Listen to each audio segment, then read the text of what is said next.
Bismillahirrahmanirrahim. Assalamualaikum warahmatullahi wabarakatuh.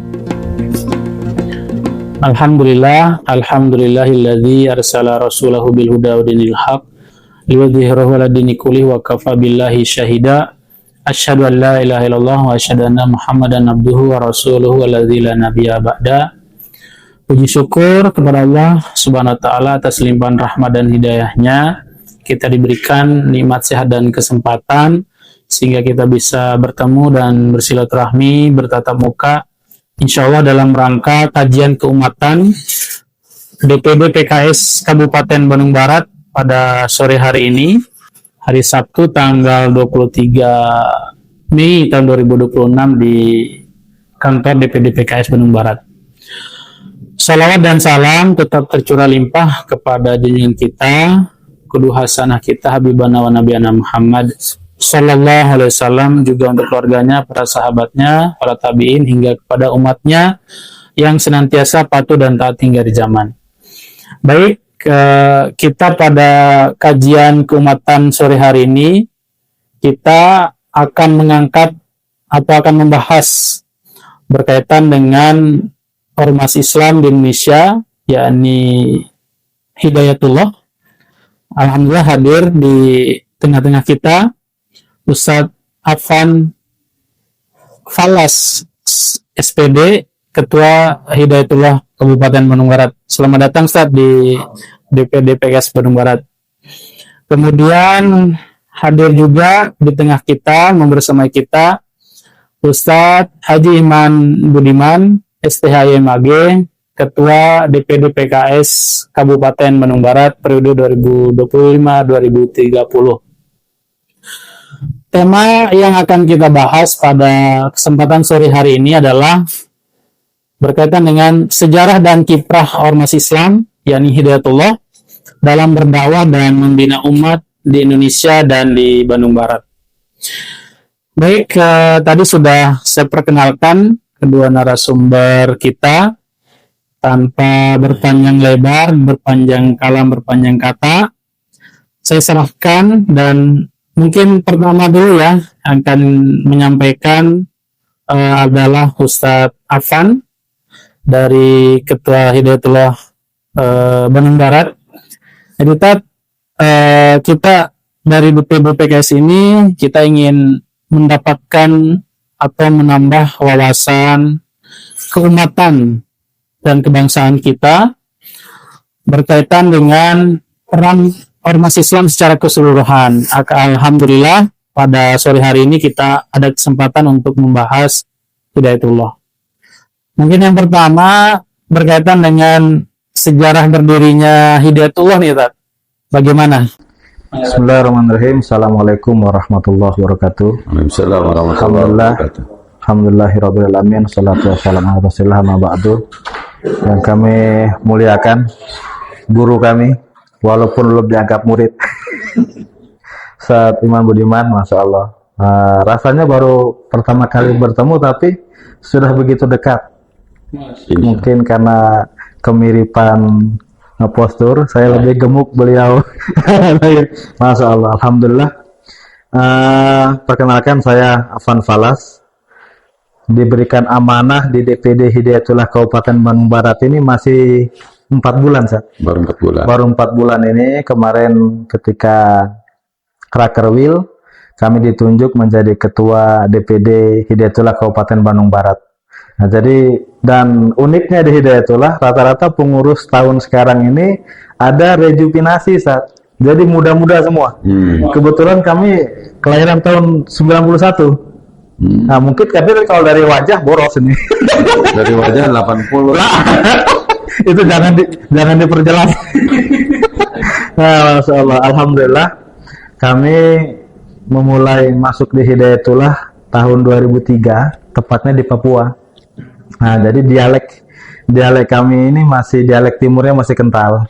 Walaupun istri alhamdulillah saat asli pada larang. Nah, istri pada larang memperbaiki keturunan teh. Makanya ditugaskan di Bandung Barat ya. Benar. Karena betul. istri pada larang. Istri pada larang biar lebih hikmat dengan orang tua kan gitu.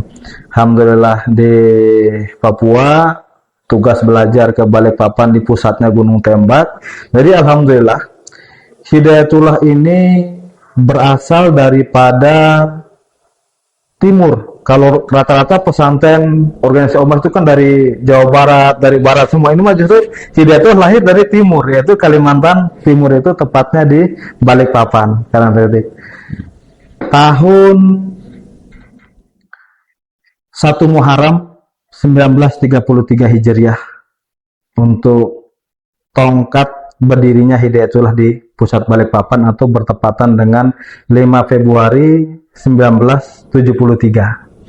Nah, itu awal berdirinya Hidayatullah dari lahan kecil, tidak sampai setengah hektar. Itu dari tempat pembakaran batu bata di situ. Jadi sebelum Ustadz Abdullah Said, pendiri Hidayatullah, Allah yarham, beliau memulai dakwahnya ke Kalimantan Timur, balik Kalimantan Timur itu. Jadi ada seorang warga di situ di daerah Karangtritip itu yang tidak bisa makan nasi selama setahun. Dia bermimpi didatangi oleh orang semuanya berjubah putih. Nah, qadarullah, Ustadz Abdullah Said mencari lahan untuk namanya daerah Pengkaderan. Nah, itulah di situ cikal bakalnya berdirinya pesantren Hidayatullah. 1976 Profesor Mufti Ali, Kementerian Agama Republik Indonesia pada tahun itu meresmikan nama pesantren Hidayatullah di Balikpapan. Nah, itu yang sampai sekarang terus berkembang. 2005 Hidayatullah tercatat sudah hadir di 38 provinsi minus Papua Pegunungan. Kemarin sempat guru kami Ustadz Yusuf Kordowi, beliau tugas di daerah Pegunungan, DPW di sana. Cuman istrinya masih simpan dasi di rumahnya di Jayapura. Jadi perjalanannya terlalu jauh sekali, dan di sana muslimnya masih sedikit, sehingga minus DPW Hidayatullah daerah Papua Pegunungan. Nah, belum ada. Alhamdulillah sudah semuanya. Kemudian yang paling unik di Hidayatullah itu adalah ketika masa-masa penugasan. Masa-masa penugasan itulah di situ bagaimana kebahagiaan akan rindunya berdakwah. Subhanallah. Jadi yang penugasan itu adalah identik dengan dakwah. Jadi ketika diberikan SK, justru ketika dibacakan SK semuanya dan ada seorang yang tidak diberikan SK, dia akan menghadap kepada pimpinan. Ustaz, kenapa saya dikasih SK ini? Apa salah saya? Nah, justru ketika mendapatkan SK itu adalah sebuah kebahagiaan karena dia akan mempunyai ladang tempat dakwah barunya. Seperti itu. Walaupun memang di Hidayatullah itu hanya bermodalkan SK, selebihnya untuk yang lain-lainnya cari sendiri. cari sendiri, hanya dikasih modalkan SK. Dan mungkin pernah dengar saja majalah Hidayatullah. Nah, itu mungkin Ustaz juga salah satu pembacanya ketika waktu kuliah atau seperti apa. Nah, itu yang menjadi modal kami untuk silaturahim, media dakwah dan silaturahim. Nah, seperti itu. Jaringan Hidayatullah di Indonesia ini sudah ada sekitar 2000 dan kader-kadernya. 2000 itu apa? Jumlah apa itu? Jumlah dari pendidikannya. Kita punya pesantren 600 pesantren seluruh Indonesia ya.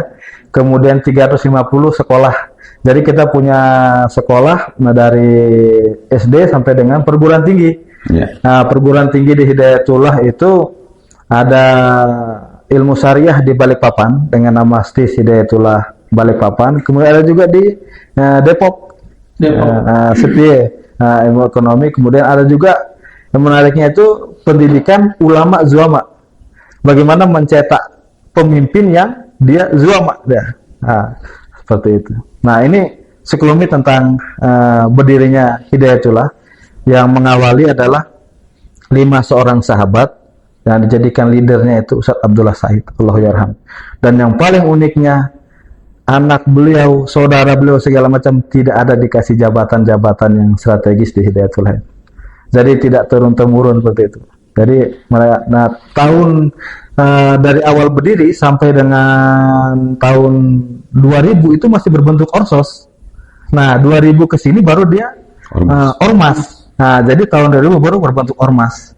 Nah karena kegigihan Ustaz Abdullah Said ini, beliau punya cita-cita menghijaukan itu kampus Balikpapan itu, sehingga tahun tidak salah 1984 mendapatkan hadiah kapal taruh dari Presiden Soeharto.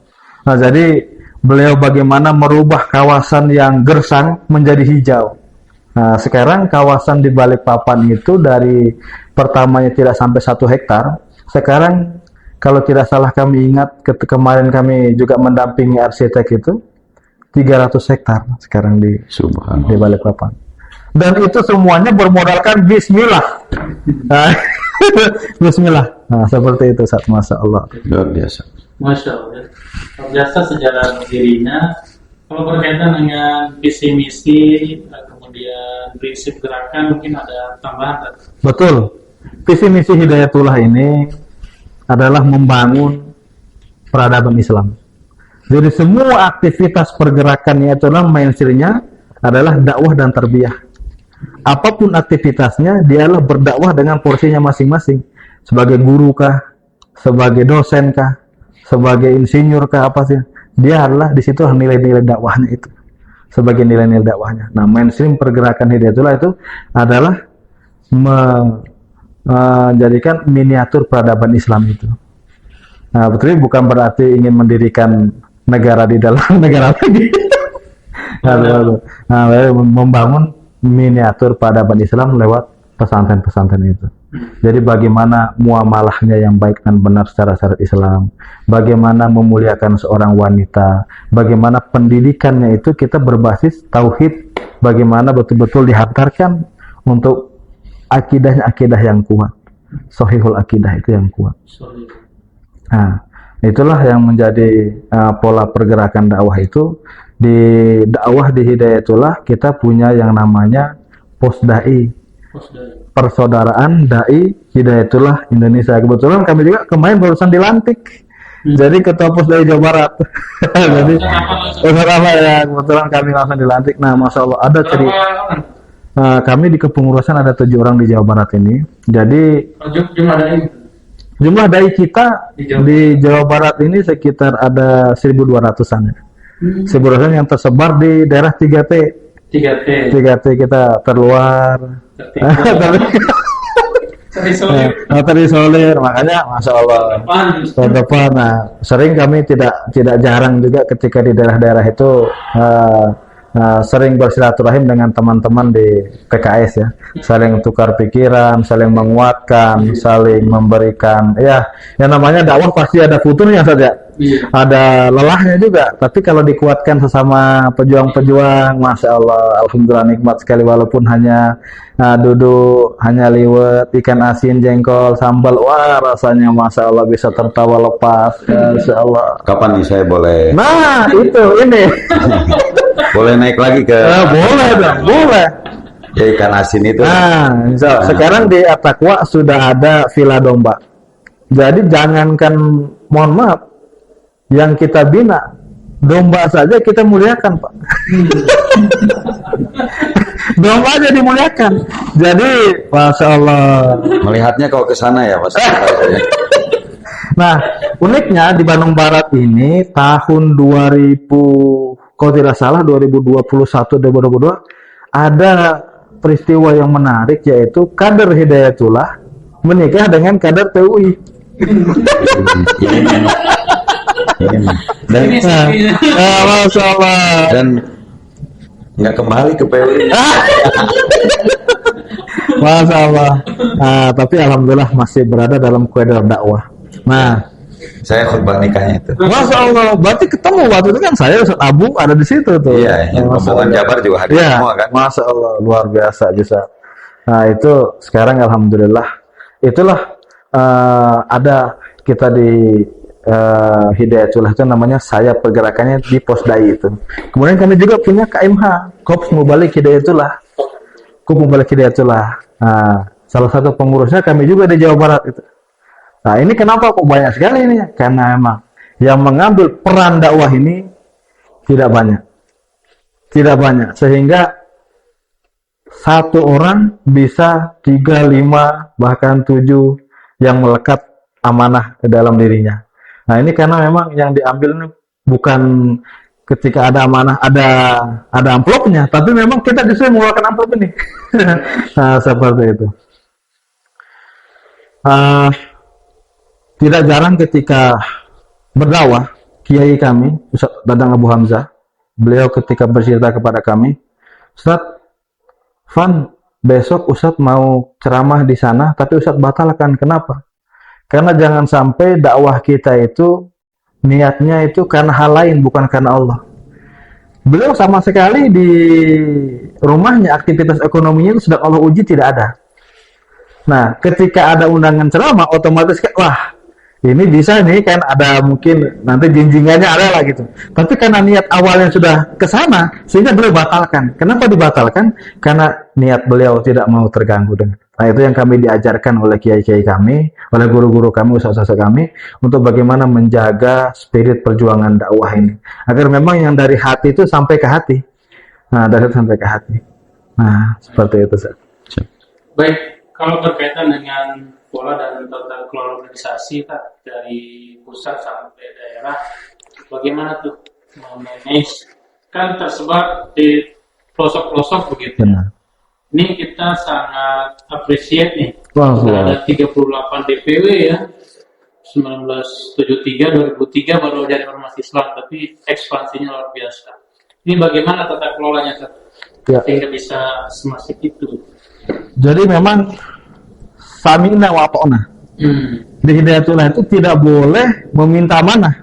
Tapi ketika diberikan amanah, maka dia sami'na wa ata'na, berat maupun ringan berangkat. Tidak jarang itu teman-teman kami yang sudah settle, dalam artian sudah punya banyak tempat pengajian, punya relasinya banyak sekali, sudah berkembang, itu tidak jarang dipindah itu. Bahkan hati-hati ketika kader-kader Hidayatullah yang kelihatan sudah mau meninggi, sudah mau meningkat, itu dipindah itu. Bagaimana mengikis ketogohan semua, jadi dikatakan hadza min fadli rabbi. Semua inilah karunia daripada Tuhanku. Nah, jadi sudah jadi ormas di Hidayatullah. Pusat kami itu DPP di Cipinang Cipendak, Jakarta. Nah, dari situ turunlah ke DPW, kemudian DPD, kemudian habis itu ke DPC dan ke DPR-nya. Nah, ranting tingkat kelurahan. Nah, tingkat kelurahan. Untuk penjaringannya sendiri kami ada istilahnya dengan marhalah ula, marhalah wusta, dan masa ulia. Jadi ketika yang sudah salah satu syaratnya dia menjadi DPD dengan DPW itu mengikuti kajian-kajian yang ada di marhalah ula sama wusta itu. Jadi kita ada halakoh setiap pekan bersama murabi. Nah, Masya Allah, ketika berbicara murabi, kemarin sempat Ustaz Julhadi menyampaikan silaturahim, saya tunda terus, karena guru kami, Masya Allah, beliau dalam keadaan berdakwah, dalam keadaan menyampaikan materi, itu meninggal dunia. Nah, di Cimanggu itu? Di Cimanggu. Jadi sudah kami sampaikan majelis ke beliau sebagai murabi Hidayatullah Jawa Barat, Ustaz Kiai Endang Abdurrahman, lulusan Gontor, bertugas ke Hidayatullah. Nah, memang beliau sudah pernah stroke pertama, sudah sehat kembali, sudah normal kembali. Kemarin datang ke ini dalam keadaan sehat, dalam keadaan kuat. Ketika naik bicara 15 menit, saya sudah melihat beliau sudah, tangannya sudah tidak bisa lagi bergerak yang sebelah kiri. Saya maju ke depan sampai ke Ustaz sudah waktunya istirahat, lanjutkan. Saya tahu batasan. Itu tersirat saya, lanjutkan perjuangan. Saya tahu batasan kalau saya sudah mau berangkat. Jadi lanjutkan perjuangan. Jadi ketika ada tugas, lanjutkan sampai titik, betul-betul sampai selesai finishnya. Nah, itulah penjaringan di Hidayatullah lewat marhalah ula dan marhalah wusta itu seperti itu. Nah, jadi masih agak susah karena ada istilah juga, wah ini masuk Hidayatullah ini lebih mudah masuk Islam daripada masuk Hidayatullah. Kalau masuk Islam kan cukup sadar. Ini kalau masuk Hidayatullah ada mahal lain segala macam. Oleh karena itu sekarang sudah mulai ada istilah jamaah Hidayatullah, simpatisan Hidayatullah, ada kader pun terbagi lagi, ada struktur sangka kader yang jamaah aja gitu. Kalau dulu sebelum adanya ormas, orang Hidayatullah adalah yang tinggal di pesantren. Jadi memang kami kuat sekali di sholat malamnya, Zat. Mulai Said jam 12 malam sampai dengan jam 4 sholat malam. Kami pun santri ketika di daerah itu merasakan itu. Sampai ada yang sujud nggak bangun-bangun lagi sampai ini sudah saling kuat. Allah itu yang menjadikan 7 ajimat lah bahasanya, yaitu bagaimana menjaga spirit sholat malam, kemudian habis itu sholat berjamaah, kemudian baca Quran 1 hari 1 juz, kemudian dia infak, kemudian dakwah fardiyah, silaturahim dan lain sebagainya. Cacat itu orang Hidayatullah, kabar-kabar Hidayatullah itu. Kalau dia naik ceramah, naik isi khutbah, naik isi apapun yang berbentuk dengan ajakan publik, dia tidak sholat malam, kadernya itu cacat itu. Cacat spiritualnya itu. Apa yang mau dia sampaikan kalau dia tidak sholat malam? Apa yang dia mau ambil spirit dari mana kalau dia tidak sholat malam? Sehingga kita ada istilahnya itu gerakan Nawafil Hidayatullah, dikontrol itu. Kader Hidayatullah dikontrol. Sholat malamnya bagaimana, infaknya bagaimana, terus hafalannya bagaimana. Gimana Kang Afan? Wah, ini saya salah satu pengurus yang paling susah untuk diajak hafalan ini. Jadi yang lain sudah naik ke juz 26, naik ke juz 25, saya masih di juz 9, terus karena kita muradu benar-benar menyaring sampai bagaimana mempertahankan spirit perjuangan itu. Seperti itu. Ya, menarik kan. Selalu lebih peran dakwah dan pembina umat yang lebih spesifik dari Hidayatullah di Indonesia pada umumnya dan khususnya di Bandung Barat, gimana sejarahnya sih kayak bisa ekspansi dakwah ke pedalaman gitu dan sebagainya. Mungkin bisa diceritakan pengalaman-pengalaman itu. Baik. 2019 lepas kami menikah, itu kami sama ustadz kami ada yang namanya rumah Quran. Jadi Hidayatullah membentuk sebuah rumah Quran, RQ, rumah Quran. Itu rumah Quran ada di daerah Cisema, pokoknya semua, kebetulan kami tugas itu. Jadi melewati lorong-lorong luar biasa. Jadi ketika kita mau ke tempat rumah Quran itu, kita tidak pakai dulu baju yang kita mau pakai nanti buat mengisi pengajian. Kita pakai dulu karena pasti dipastikan berlumpur dan jatuh nantinya. Dan betul-betul jatuh itu. Masya Allah. Tapi daerah mana itu? Di daerah Cisema. Di Kabupaten? Kabupaten Bandung, daerah Cisema ya. Kabupaten Bandung. Kabupaten Bandung. Nah, jadi pola pergerakan yang dikembangkan itu Hidayatullah adalah berbentuk rumah Quran dengan mengajarkan yang namanya MBA. Metodenya MBA. Mengajar, belajar Al-Quran.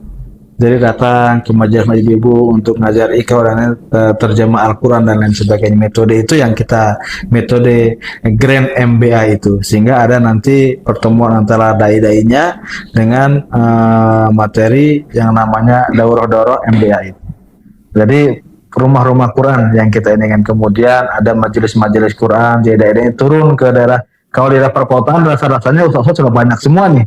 Nah justru Hidayatullah mengambil yang belum banyak yang mau mengambil di daerah terluar yang Masya Allah luar biasa. Tidak jarang juga kami mendapatkan teman-teman dari teman-teman PKS ya.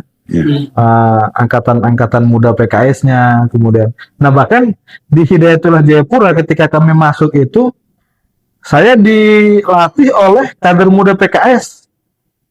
Jadi karena kantor PKS itu masih waktu itu ada di Jayapura, biasanya di dalam pesantren untuk mengawalinya itu. Di pesantren. Di dalam pesantren ya. Jadi emang PKS dengan Hidayatullah ini menurut saya karena niat dan juga ini pergerakan dakwahnya itu untuk umat, sehingga dimanapun ada Hidayatullah ada aja itu PKS hadir itu. Ketemu aja gitu. Ketemu aja. Ini ketika ngomong-ngomong dari mana? Oh dari sini, masya Allah. Ya kita juga ada amalan kita al-masurat ya. Nah di teman ketika sore gimana Pak? Alhamdulillah ada al-masurat, jadi sama aja untuk menyatukan. Nah gitu. Kemudian untuk malamnya biasa amalan kami kan baca al-muluk, baca sajadah untuk ya namanya penjagaan ya. Nah seperti itu. Kamu lebih ke Bandung Barat. Bandung Barat. Nah Bandung Barat ini itu Ustadz Asep Juhana yang lebih dahulu bertemu dengan Ustadz Iman. Itu beliau yang mengawali di Bandung Barat tahun 2005 itu memang dikatakan kampung beling itu. Waktu kami 2012 ke sana itu hampir 90% semua terjaring yang namanya bank keliling itu, bank emok itu. Nah itu yang membuat Ustadz Ajun resah di situ, sehingga tahun 2005 itu beliau bersama kita punya Baitul Mal untuk lembaganya, Baitul Mal Hidayatullah. Nah, beliau punya programnya Bindera, Bina Desa Sejahtera. Nah, dari situ dulu cikal bakal berdirinya Hidayatullah Kabupaten Bandung Barat itu. Nah, setelah itu beliau bebaskan rumah. Beliau rumah jadi masjid yang di bawah itu. Ya. Itu dari rumah dulu. Nah, baru dari masjid, kemudian dari 500 meter, alhamdulillah di tahun 2025 ini sudah ada 7.000 meter di Bandung Barat. Okay. Dengan rumah Quran di Kecamatan Ngamprah aja kita sudah punya binaan sekitar 20 sampai 23 rumah Quran. Nah, ada yang terletak di RW, ada yang terletak di desa. Jadi memang itulah yang mau mengambil peran dakwah ini sedikit, sehingga memang ketika kita ajak anak-anak muda ini, ya mereka apa buat saya gitu ya, apa buat saya ini pasti dengan berbentuk nominal rupiah itu. Sementara bukan hal itu yang kita tawarkan, lebih besar lagi nantinya kan seperti itu. Nah itu yang di Bandung Barat itu tahun 2005, kemudian tahun 2013 baru dibentuklah DPD Hidayatullah Kabupaten Bandung Barat. Pertama ketuanya Ustadz Asep Juhana. Nah sekarang beliau naik di DPW, masih di BMH juga. Habis itu setelah Ustadz Asep Juhana digantikan oleh Ustadz Maman Romani dulu. Ustadz Maman Romani teman kami, Iskandar ini dulu kuliah sama-sama di Style Surabaya. Satu kamar lah kami itu. Beliau dari Lampung, saya dari mana beliau? Di Rumah Quran Jakarta. Oh di Jakarta. Di Jakarta. Nah seperti itu. Nah itulah di Bandung Barat ini memang pergerakan saya baru 4 bulan di sini, sehingga belum terlalu banyak yang bisa dilihat. Nah oleh karena itu saya sangat senang sekali bisa silaturahim ke kantor ini, bertemu dengan Ustadz Iman dan juga Ustadz Julhadi untuk bagaimana kita sama-sama bersinergi dari sisi dakwahnya untuk memajukan Islam di Kabupaten Bandung Barat ini.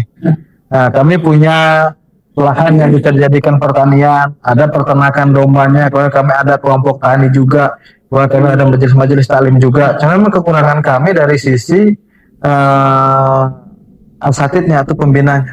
Nah ini mungkin nanti yang bisa kolaborasi bagaimana kita angkat program bersama untuk bagaimana menjadikan Bandung Barat ini betul-betul agamis. Nah begitu. Seperti itu, ya. Masya Allah. Ya tuh mohon penjelasan. Jadi kita beralih nih ke Satiman berkaitan dengan ke-PKS-nya gitu ya. Bagaimana nih peran dakwah PKS terkait peran dakwah secara struktural dan kultural, terutama di Indonesia pada umumnya dan di Bandung Barat pada khususnya gitu. Enggak? Oke. Bismillahirrahmanirrahim. Assalamualaikum warahmatullahi wabarakatuh. Waalaikumsalam warahmatullahi wabarakatuh. Jadi bagi saya Hidayatullah itu tidak hanya sekedar sahabat. Allahu Akbar. lebih dari sahabat. Masya Allah. Walijah.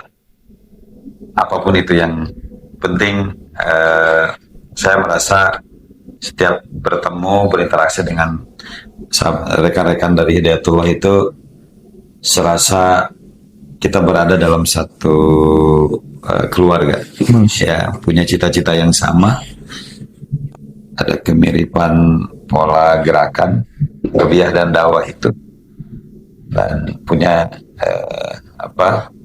karakter yang sama tadi, kebiasaan-kebiasaan yang sama. Ini luar biasa. Bahkan postur tubuh juga yang sama. Ini lagi diet. Lagi dia tuh. Ya. Dan saya tuh termasuk majalah Hidayatullah. Saya kalau baca lihat udah lama sekali, tapi saya teringat betul, saya lupa yang ngasih siapa ya, waktu di Surabaya itu. Oh, Masya Allah, di Surabaya. Di Surabaya saya dikasih hadiah majalah Hidayatullah oleh orang pimpinan pusat Hidayatullah. Saya lupa waktu itu siapa namanya, di acara Munas MUI waktu itu di Surabaya. Kemudian setelah itu kembali ke ketika di Bandung Barat ini saya jadi anggota DPRD. Nah, sejak saya itu dengan Kang Asju ya, Kang Asep itu saya sering sekali komunikasi, saling kontak, ketemu, saling berjauh lah, saling berkunjung. Karenanya di awal-awal bahkan sebelum masjid itu berdiri, saya udah sering beberapa kali. Oh, Masya Allah. Bahkan Kang Asju juga pernah ngundang saya untuk ngisi tabligh akbar ya, dalam Maulid Nabi waktu itu. Di masyarakat di situ di bawah pondok tuh. Benar. Nah, situ saya waktu itu jadi ya Kang Asju lah yang ngundang saya. Artinya dalam konteks kolaborasi sudah berjalan begitu kan, luar biasa dengan Hidayatullah ini, khususnya yang di Bandung Barat. Ketika Kang Asju itu kemudian dia ke Cirebon, lanjutkan Kang Iskandar juga, Ustadz Iskandar juga intensif sekali berkomunikasi dengan kita. Dan ya tentu PKS tidak hanya sekedar partai politik ya, bahkan awal lahirnya PKS itu bukan langsung jadi partai politik, tapi sebelum itu adalah gerakan dakwah dan tarbiyah. Benar. Ya, nah inilah yang kemudian menjadi titik temu. Bisa jadi cikal bakalnya juga, atau proses awal berdirinya atau perintisannya bisa jadi juga nggak jauh-jauh dengan Hidayatullah. Hidayatullah tahun 73, Ustadz Hilmi Aminuddin di situ. Beliau pulang dari Madinah itu tahun 80-an. Nah, mulailah merintis tarbiyah dakwah di masyarakat sampai kemudian di momentum reformasi 98 ya, Ustadz Hilmi dan beberapa orang pendirinya itu kemudian bersepakat untuk mendirikan partai politik namanya Partai Keadilan waktu itu. Kemudian ikut pemilu pertama tahun 99, tidak masuk tidak lolos parliamentary threshold, sehingga berubah nama atau ditambah Partai Keadilan jadi PKS, jadi Partai Keadilan Sejahtera. Nah, dari sisi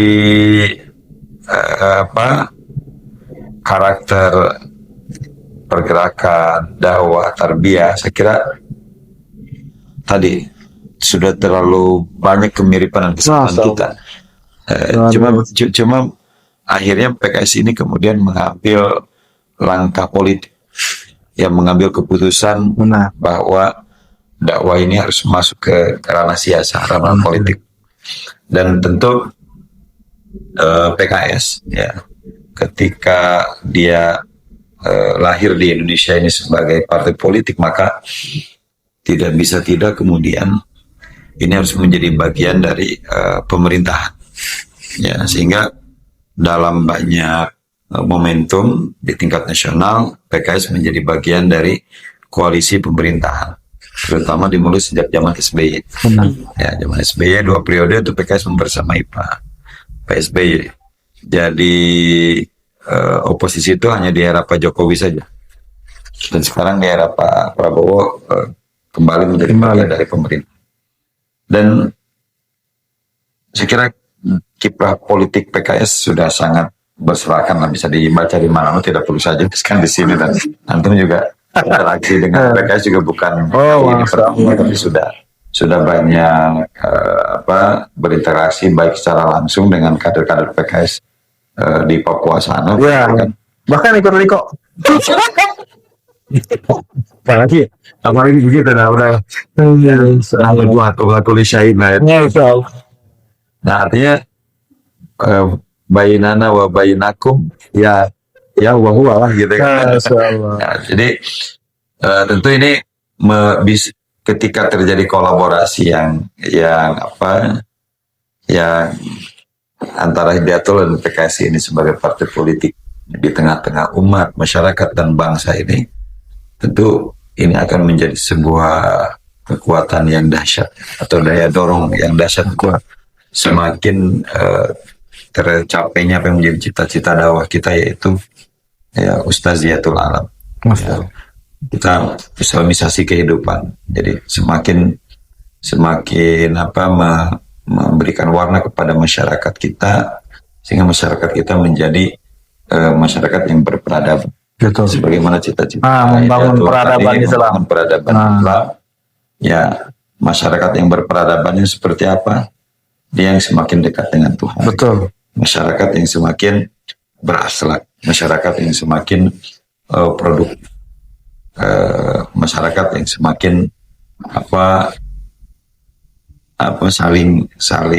saling memberikan semangat untuk menghadirkan kebaikan-kebaikan di tengah umat dan bangsa ini. Dengan demikian nanti dengan sendirinya akan lahir pemimpin-pemimpin yang juga berperadaban atau menjadi bagian dari peradaban itu sendiri. Nah, saya kira pada tataran teknis nanti strategi kolaborasinya harus di follow up. Betul. Ya, tidak usah di follow up di podcast ini, tidak usah di podcast ini, tapi nanti kita bicara pada tataran yang jauh lebih praktis, sehingga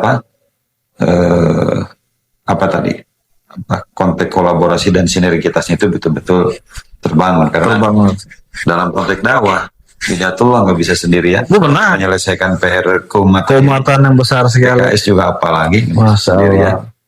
Di samping entitas keumatan, Hidayatullah bersama ormas Islam yang lain, PKS sebagai institusi partai politik, juga dengan seluruh elemen bangsa ini. Ya, seluruh elemen bangsa ini.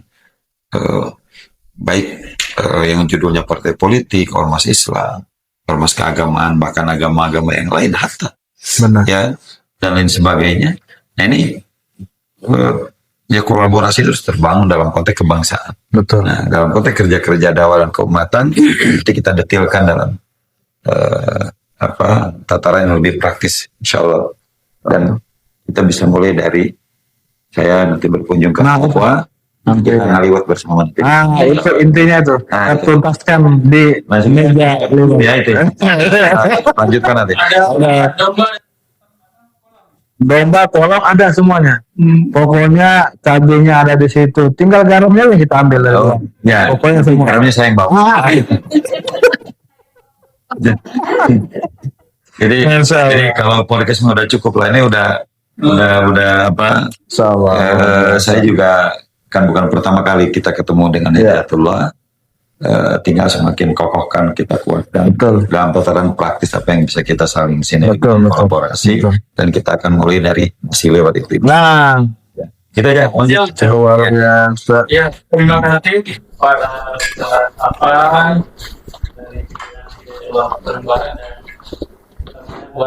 dari Kang Haji ya. Insyaallah. Ini hadiah majalah ini khasnya Hidayatullah. Setiap ketemu saya juga saya nggak lewat. Kita rekomendasi saja. Nanti juga. Nggak sabar ya nih. Soalnya persib. Tadi ya mas. Ini podcast dan obrolan pada sore hari ini. Insya Allah berkah ya semuanya tadi ya. Amin. Alhamdulillah kita sangat berbahagia bisa bertemu bersilaturahmi. Insya Allah akan konkretkan dengan kolaborasi dan sinergi dakwah di lapangan ya. Insya Allah. Dan saya selaku host pada sore hari ini mengucapkan permohonan maaf, masih banyak kekurangan dan kira. In uridu ila Islam tentu ila kita pas